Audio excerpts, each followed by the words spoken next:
Hello, everyone. This is MMA Interesting Prospects podcast.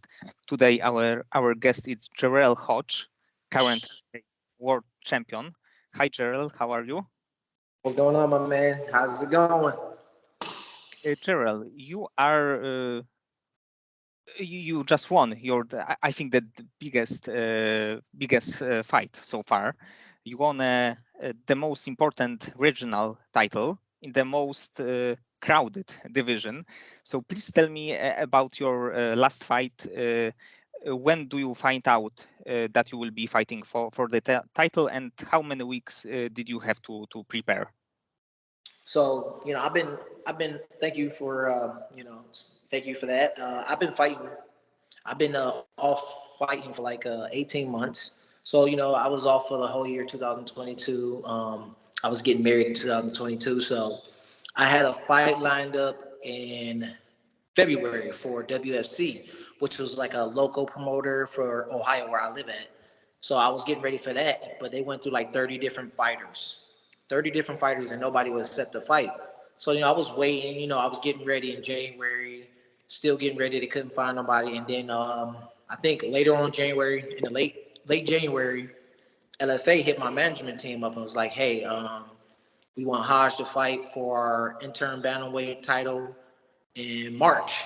So I was looking like I got a fight on the table for LFA, but I'm still waiting for a fight for WFC, which was local, which was I was gonna sell a lot of tickets, but it wasn't a big name like LFA. So I was like, you know what?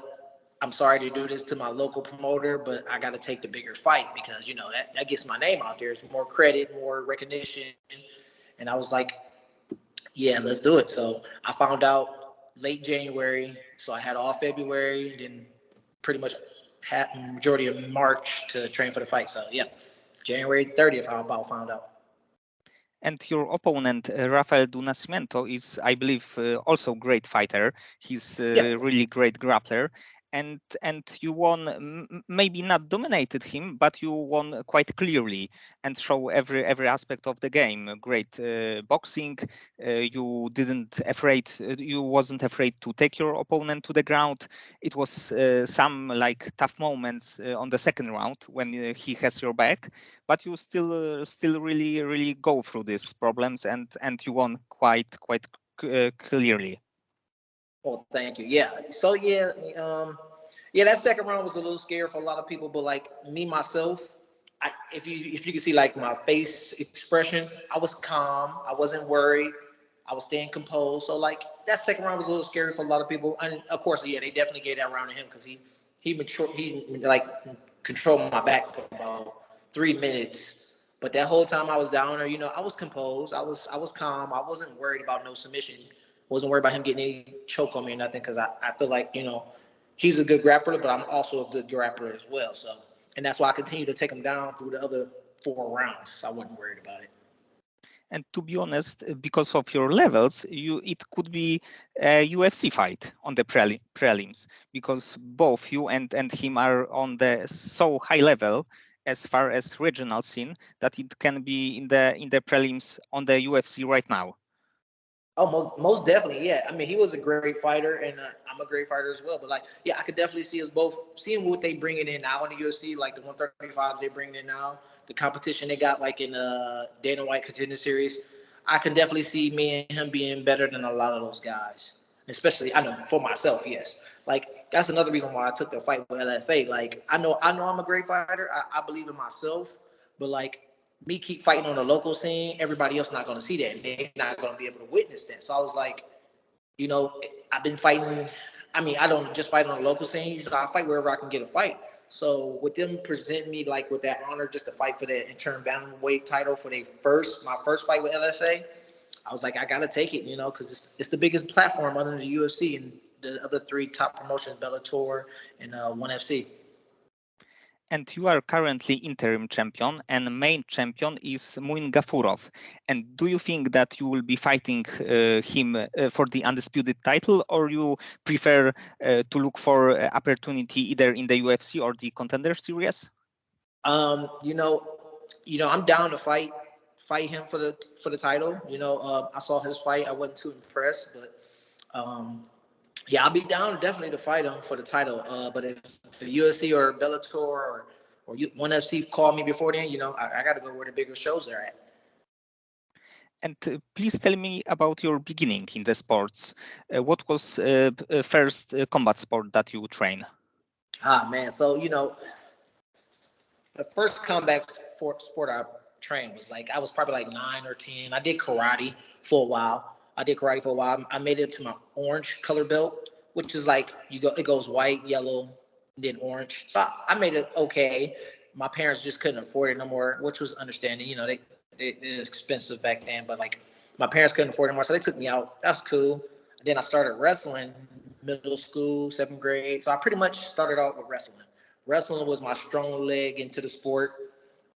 So my wrestling was my background, but like I feel like I evolved into a better mixed martial arts. Now I got the jiu-jitsu and the stand-up boxing, the mixed martial arts. So I feel like I evolved into a better mixed martial artist now. But strong leg starting the sport was wrestling. Wrestling was my strong leg. And is wrestling is right now your favorite part of the training? No. I like to stand and throw punches and kicks. I like to stand up. Wrestling takes a lot out of you, and I didn't go to college to wrestle. I wish I kind of would have, but just I couldn't think about cutting that weight every week trying to be 135. And I walked around in high school at 155. So I'm pretty much the same size I was at high school. I was 155 and I cut down to like 140, 135 to compete. And then just thinking about making that weight every week, every dual meet, every tournament, I was like, I don't like it no more. So, Okay, and where do you currently train? so yeah, I train at 2 gyms up in Ohio. One is Aries Combat. That's a head coach by Dave Graff. I pretty much get all my striking, my conditioning, everything done there. And then I go to Next Level in Alliance, which ran by Ed Beans. He's I pretty much get all my jujitsu and pretty much all like my open rolling and stuff like that up there. Okay, and do you have a sparring partners that in the future, like in next few years, can be in the UFC or Bellator? I got some good amateur guys that's coming up. My boy Dom, he's a 135er. He's new into the game, but he got I can see it in his eye. He got the driven. He's driven to this sport. He's committed to it, and he definitely want to go far in this sport. Pretty much no, yeah. Me no, not too many training partners. I I like to train. I feel like you have to train with guys that's in a higher level than you to get better, but then you also, you need to focus on you as well. So like me, I'm more focused on me type of person and not, going so hard in the gym, messing up my body, wearing out my body and everything. So I'm more of a focus on me type of guy. And as far as amateur goes, you have quite long amateur career because you were either 8-1 or 9-1 because the records on topology and the Sherdog has a little bit difference. Yeah. So please tell me why did you decide to go so long as the amateur? I really don't have a good idea. I mean, back then, I feel like you needed to. An amateur was a test. You got to keep testing yourself to make sure you're ready. Because once you turn pro, you can't go back. So as an amateur, you can keep making mistakes. So I had my amateur career. I think it was 11-1, 11-1, and then yeah, like I said, so you as an amateur, you can make those mistakes, and it really don't count towards nothing. So that's okay. Keep testing yourself out until you feel like you're ready. So I see a lot of these guys turn pro after like 6 amateur fights. And then, some of them do good. Some of them do good, but some of them, they turn pro and they just go down horrible. They pro career turns into like 0-2, 0-3, and they gotta find like gimme fights. And that's just because they didn't take the time to get themselves ready as an amateur. They didn't take the amateur career serious like you should take your pro career. Because you're in a fight, so you got to take everything serious. So I took my amateur career serious to make sure I was ready for this next level. Because I lost my first pro fight, but that wasn't because I wasn't ready. That was other stuff like mentally that was messing me up for that fight.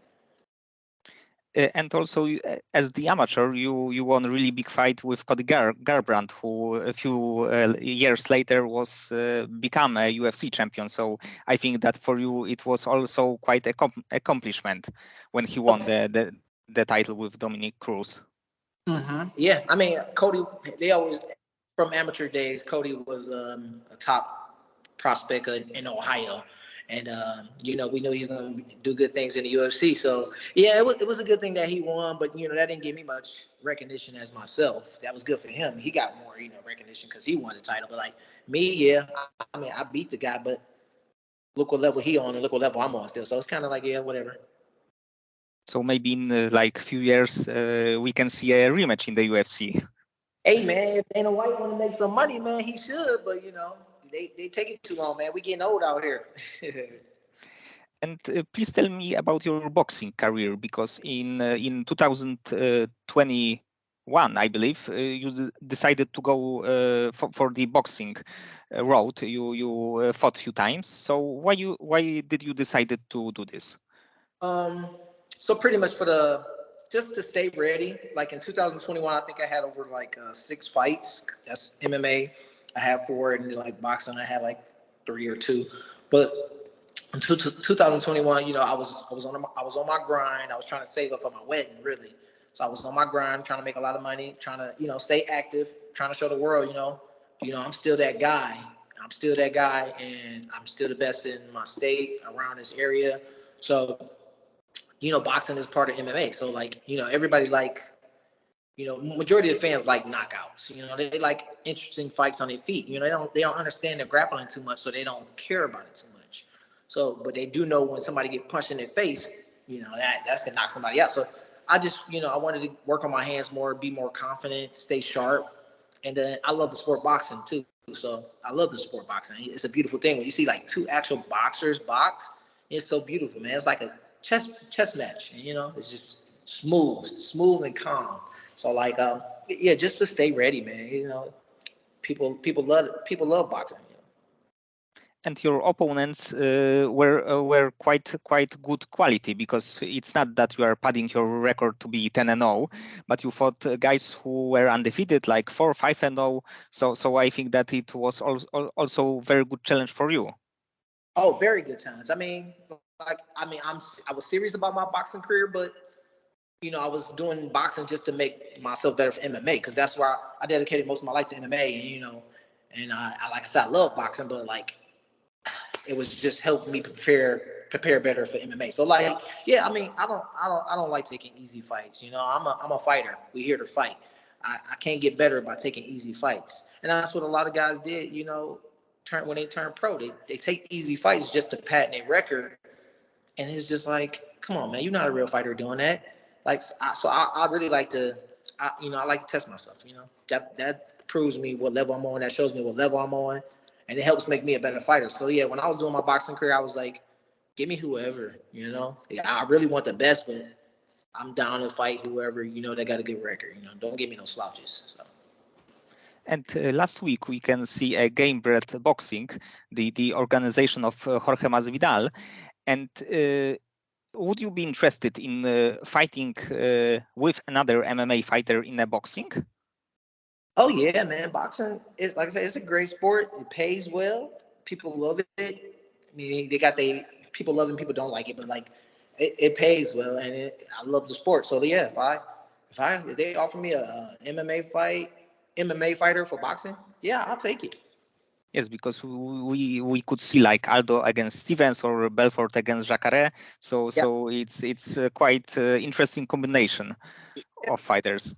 I will not do no bare knuckle or no slap fight. Kind of scared of those. I'm, Yes, I'm yes. a type of fighter. I don't like to get hit. I like to get in and get out. And me just standing there and let somebody slap me, I'll flinch a lot because I guess you can't flinch. So I think I'll flinch and I'll get like subtract a point or some shit. Yes, yes. Slap fighting is quite different, not sport, but like like thing, let's Yeah, say. yeah. And what would be right now a perfect scenario for you? Would it be interested to go to the Contender Series or Bellator, or you just focused on going to straight to the UFC? Um, with me, how long I've been in the game and all the work I put in, my team. So like, because contender series is we above contender series level. We like I said, we put enough time in. We fought enough like we fought enough good competitors, good competition that with our record and our skills and the time we put in, we're above the contender series. We should just get like a contract. So yeah, we're not focused on no contender series. Okay. And do you have like your opponent in the UFC in mind? If you would be signed right now, do you have something somebody in mind? No, there's a couple guys in mind. I was thinking about I will fight. I mean, a couple guys. We had a couple calls up from the UFC in the past, but I wasn't ready. I was 20 pounds heavy, and they was trying to get me on like a 5-day notice, which is I thanked them for looking at me and everything and trying to get me to fight, but like me trying to cut 20 pounds in 4 days is not gonna be good for my health. I will look like shit in the ring or in the cage. I look like shit in the cage, and I don't want to do that to myself. Because I take pride in making weight because I never like missing weight growing like ever since my career. I never missed weight. That's something I take pride in, and like I don't want to be that guy miss weight, and that's gonna mess up my mental fight game. So yeah, yeah. So like I got a couple guys in mind that took my spot for those fights that I would have fought. I can't remember their name. I know one is Chris Rodriguez. Another one was Black Shear or something. They both fought in the UFC already because they took my spot because I couldn't make weight. And another one is he's a secret. I can't tell you that one. But yeah, I'll fight Cody Garbrandt now. Come on, for the right paycheck, I'll fight him right away. Yes, and he fought against Trevin Jones, so it's also the fighter not with a little bit not so big name. So I think that He wasn't on Cody caliber at all. They weren't on the same level. So it was kind of like little give me fight for Cody so he can try to work his way back up into the winning column. And overall, what do you think about the state of bantamweight division? I mean, like you said, it's a stacked division. Ever since growing up in high school, like I said, I wrestled at 135, and that weight class was a stacked division. It's always been a stacked division, and you'll see a lot of, top ranked predator prospects and everything at 135. So like, I love it though. Like I said, I like fighting the best. I like where the competition at. I go where the competition at, and this is where the competition is at. Yes, and for me, this is like the most entertaining division right now. And to be honest, any fighter from top 10 could be a champion any given night. So we have Sterling, we have Cejudo, Jan, Sandhagen, Vera, O'Malley, so Merab, so we can list them all. You know what? I so much thought Giannis was gonna be O'Malley. I thought Giannis was gonna win. I like Giannis' style, and like he remind me of a T.J. Dillashaw. I like T.J. Dillashaw's style, but like I thought Giannis was gonna win that fight, man. Yes, Jan is right now on the losing streak, but I think that Yeah. if you can go to the UFC, it would be stylistically a really interesting fight because Jan is definitely better than his last 3 fights and 3 Yeah. Oh, results. man, yeah. Giannis he's one of my favorite coming up right now. That's in the UFC, and my all-time favorite though is Mighty Mouse. Man, I'm so mad that they let him go. I mean, but he was running through everybody in the 125 division, so like I guess he had to go find better competition. Yes, but I think that if he can be in the UFC right now, he still probably would be a champion because, in my opinion, he still has more talent and more skills than Moreno or Figueiredo or Pantoja. Of course, they are also great fighters, but Right. Dimitrius was on the different level. He's on a different level, and I totally agree with what you're saying. Like, if he come back now, he'll be world champ. I mean, he's just that good. But I think that he's right now also quite appreciated in one. So I think that for him it's also good, and it's also a new challenges for him. Yeah, exactly. New challenges. I mean, like I said, he was running through everybody in the UFC, so he had to go somewhere else to challenge himself, and then he is appreciated over there too as well. So like, he's doing good. He's doing good where he's at right now. But he's still the GOAT. He's the GOAT to me. That's the GOAT. Yes, he on his prime was something unbelievable. And if you can take one thing from any fighter in the world, like some kind of skills or any other aspect of the game, what would you choose? It'll have to be Mighty Mouse. I just like his he's patient. He don't rush stuff. He sees his opportunity and then he go, but he don't rush anything. You know, he's really calm and I like that. You know, I'm starting to find my way to that type of somebody calling me right now. Can you still see me? No, I can't. Okay. All right, you can hear me. Yeah, somebody's calling me. So like yeah, him I would definitely take something else, how patient and he is with his strikes and choosing where when he want to go. And outside of MMA, what do you like to do in your free time? Let's say that you are after the fight, like last week. You know that you really can train. Your body needs some rest. What do you Right. like to do? Yes, so I got two boys that's 6 and 11, and yeah, I mean, whenever I got time to spend time with them, help them out with their sports. Like right now, we got soccer and baseball, so we outside playing catch. They got practice tonight, so yeah, I'm just spending time with family. That's the most important thing after a fight for me, cause this suck when I can't spend time with them when I'm in a training camp. I want to, but it's like Daddy got to get ready for a fight, so spending time with them is what I do after my fights. And do you have a bucket list, the list of things that you would like to do uh, right now or after your career? Yeah, most definitely. I would like to like continue to stay in the sport of MMA. So I would definitely like to open up my own gym, and that's part of my bucket list. I did a lot of my stuff that's on my bucket list. I went skydiving, that was on my bucket list. MMA was on my bucket list at first, so I'm still doing that. So but yeah, most definitely like opening my own gym. Yeah, go on vacation with the wife. But other than that, yeah, pretty much open my own gym and help further the sport MMA along and jiu-jitsu as well. And how do you deal with the stress before your fights? Before my fight, Yes. man, I just like to, I like to stay calm. Before my fight, I just try to take my mind off the fight. I don't think about the fight during the fight day. I just think about normal life stuff. I don't want to stress too much and worry myself too much about fighting. I got to fight later on that day. I don't want to worry about it fighting from morning to the time I have to fight. So yeah, I pretty much just talk about other stuff. Take my mind off of fighting and go talk about family life or talk about how my coach doing.